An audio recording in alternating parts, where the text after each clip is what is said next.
Hello everyone, welcome back to Structure of Atom.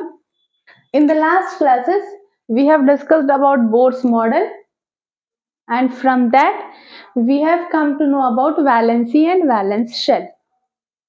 When we were discussing about valency, I have told you how do cation form. Yes, and I have given you the example of sodium also. So today we will see how chlorine minus forms. And what is the result of forming this cation and anion? अभी तक हम लोगों ने देखा कि cation कैसे बनता है इलेक्ट्रॉन देने के बाद।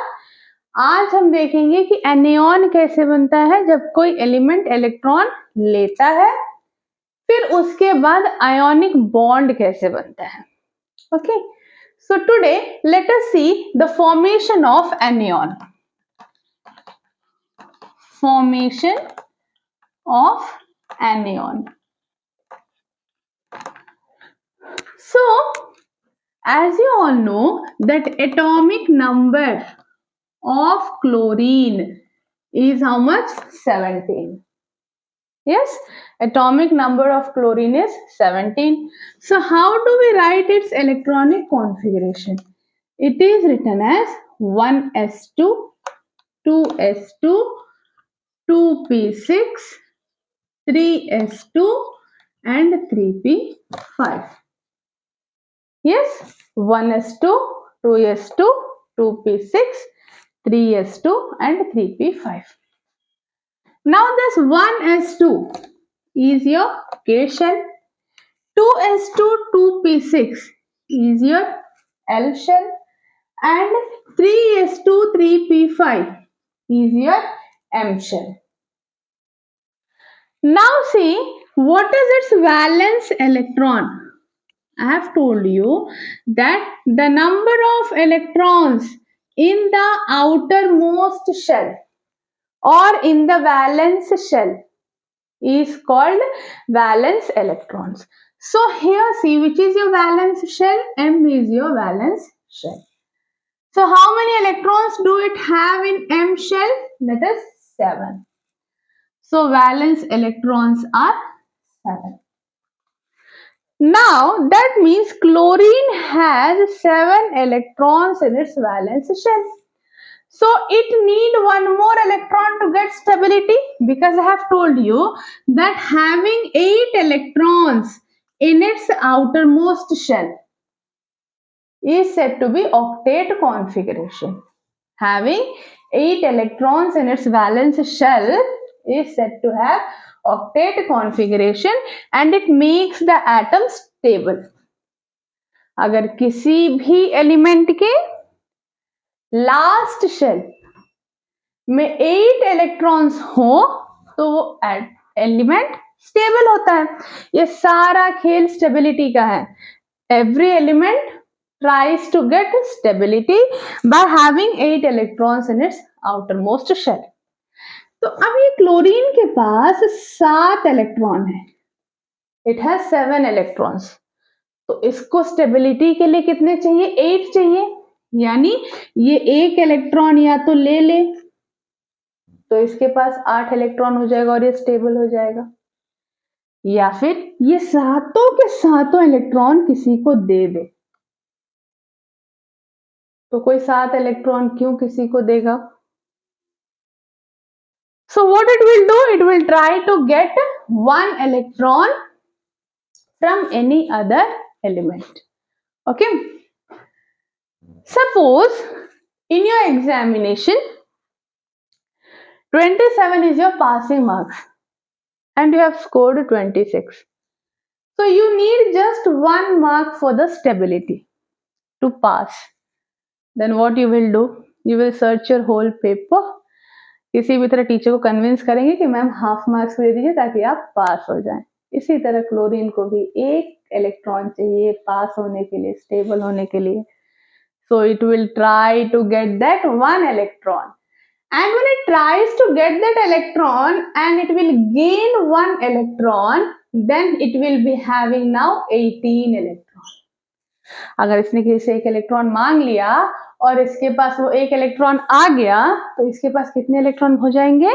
18 electrons. But protons are still 17 ना. Yes, I have told you protons are present in the center of the atom. Proton कहाँ होता है? एटम के सेंटर में. और लीन देन कहाँ से होता है? कॉर्नर से.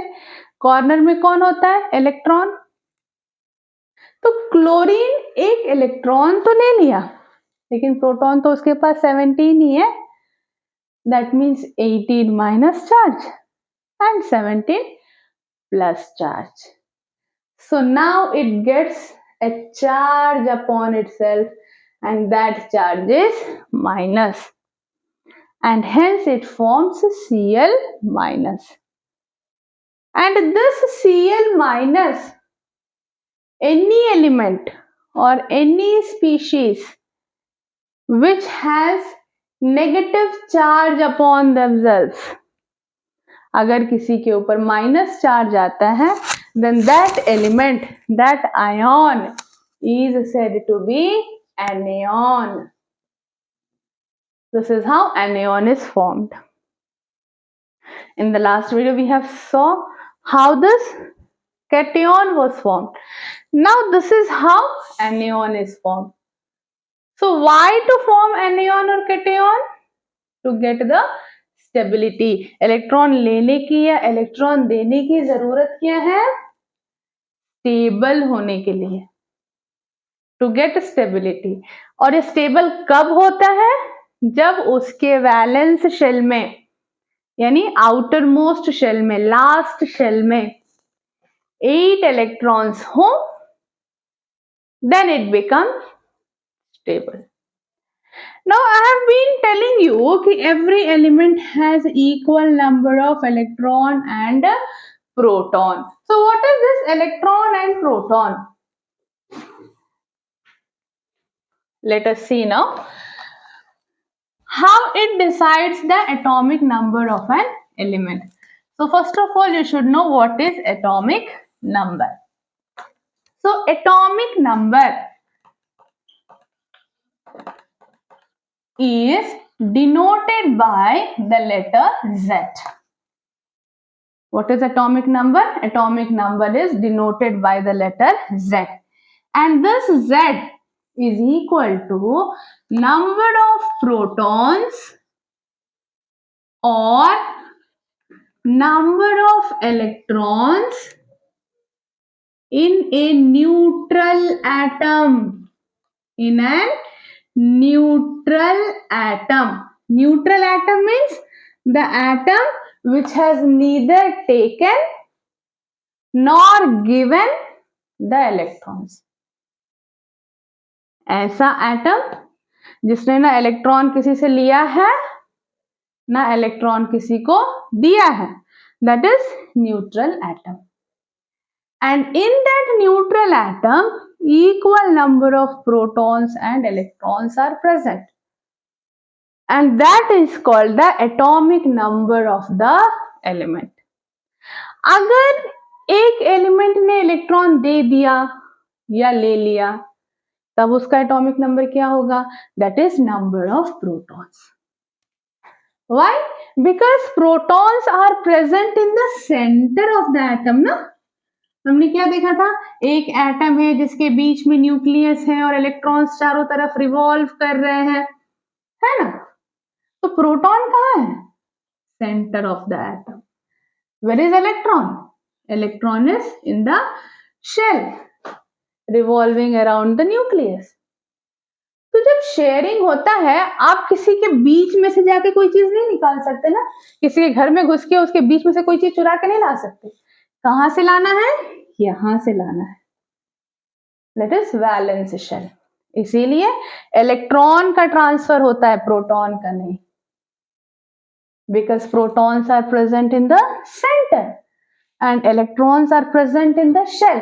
और इलेक्ट्रॉन्स भी वो इलेक्ट्रॉन ट्रांसफर होते हैं जो सबसे लास्ट वाले शेल में होते हैं. अभी जो हमने इलेक्ट्रॉनिक कॉन्फ़िगरेशन लिखा सोडियम का, तो हमने क्या लिखा? 281.